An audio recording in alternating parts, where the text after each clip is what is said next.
Olá pessoal, nesse vídeo eu vou falar um pouco sobre este livro aqui, A Bíblia Sem Mitos, é do Eduardo Arens. Eduardo Arens é doutor em teologia, tá?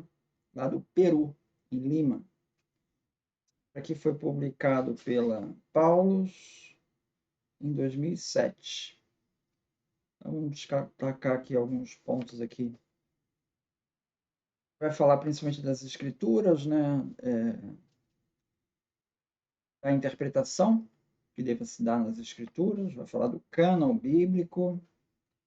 Então, no cânon bíblico, ele vai falar na página 160. Então, ele diz: no início, cada escrito bíblico foi composto como uma unidade autônoma. Nenhum escrito foi composto com a intenção de fazer parte de um cânon ou coleção. Então, a questão do cânon, lista de cânon, não está na preocupação da igreja primitiva. Isso vai aparecer os primeiros cânones, e aí vai aparecer um atrás do outro, lá no século IV. Né? Agora, ali no começo, realmente não se está pensando. Até o Marcião, quando vem com o cânon dele em 140, a igreja não traz um cânon alternativo, ou seja, ela não está pensando nisso naquele momento.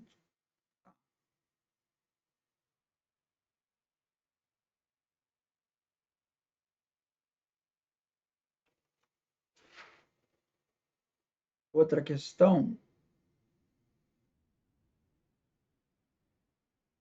ela traz, é a questão ainda do cânon, né? A questão dos quatro evangelhos, né?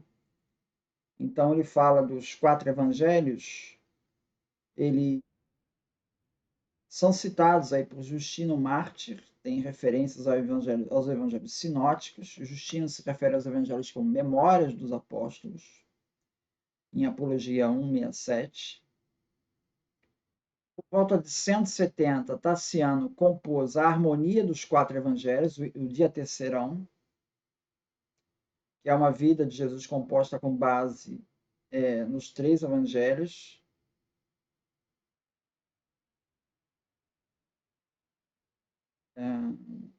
Temos Irineu de Lyon, lá no final do século II, ao se referir aos quatro, ao nem mais nem menos do que esses quatro evangelhos.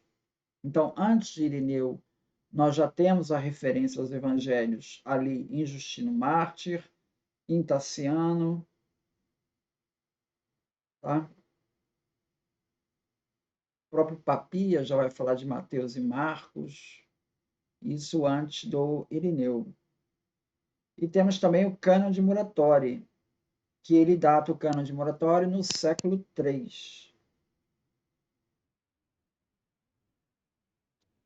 Vai falar também dos quatro evangelhos.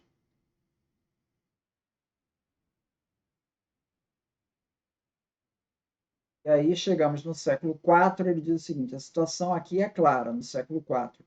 Somente os evangelhos de Marcos, Mateus, Lucas e João eram conhecidos como canônicos. Na verdade, ele fala século IV, mas antes do século IV já não havia divergência com relação aos evangelhos, né?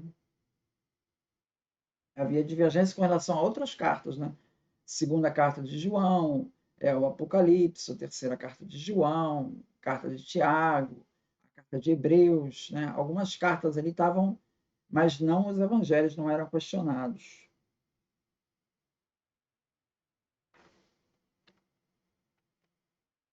Aí vem, mas afinal, por que não foram escritos os evangelhos mais cedo, antes de Marcos? Bom, ele dá algumas razões. Primeiro, os cristãos eram um grupo pequeno no início, muito disperso, que não sentiu a necessidade de escrever.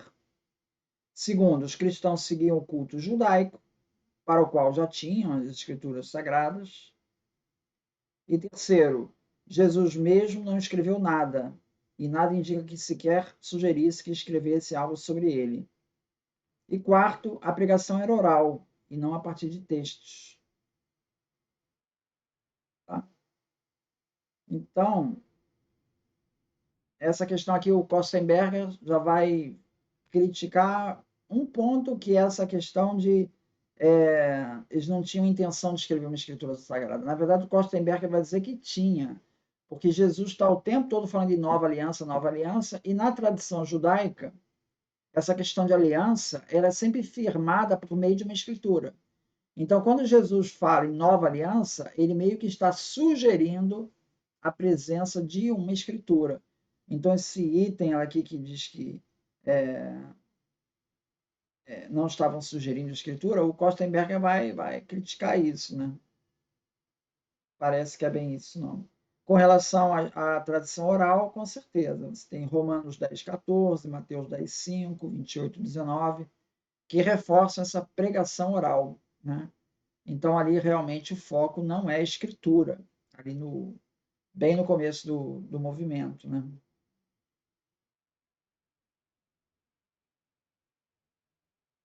Aí o primeiro sínodo de Laodiceia, né, em 363, ele vai fixar uma lista de livros em que não vai fazer parte Apocalipse.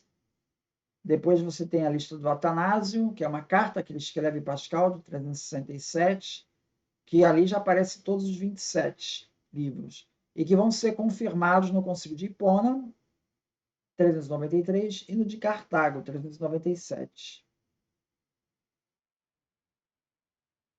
Cânon Muratori também vai ter todas as cartas, exceto Tiago, Pedro, Hebreus, quer dizer, um cânon de Muratori, ele então já seria antes do século IV, né? Ele ainda está nessa fase de definição do cânon.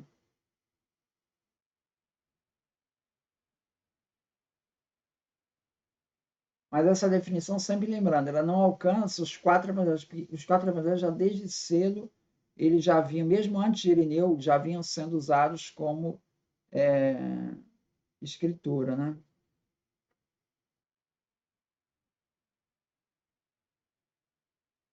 Interessante que os evangelhos gnósticos, né? Por exemplo, o evangelho de Pedro, de Tomé, de Filipe, de Tiago, eles sempre usam a referência apostólica, então eles estão reconhecendo uma autoridade apostólica. Tanto que eles dão nome para os evangelhos dele dos apóstolos, porque eles acham que assim vão dar credibilidade ao texto.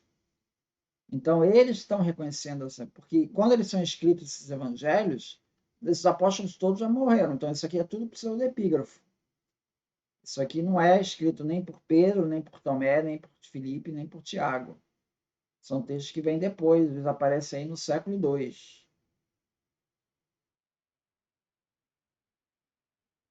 Mesmo o evangelho de Tomé, que o Crossan chega a datar ele do ano 50, é ano 50 alguns ditos de Tomé.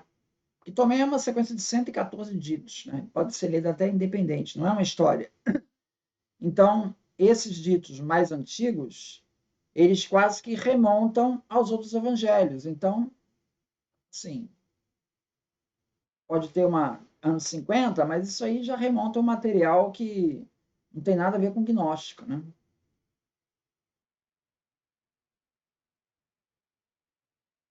Então, é importante para você reconhecer um texto, né?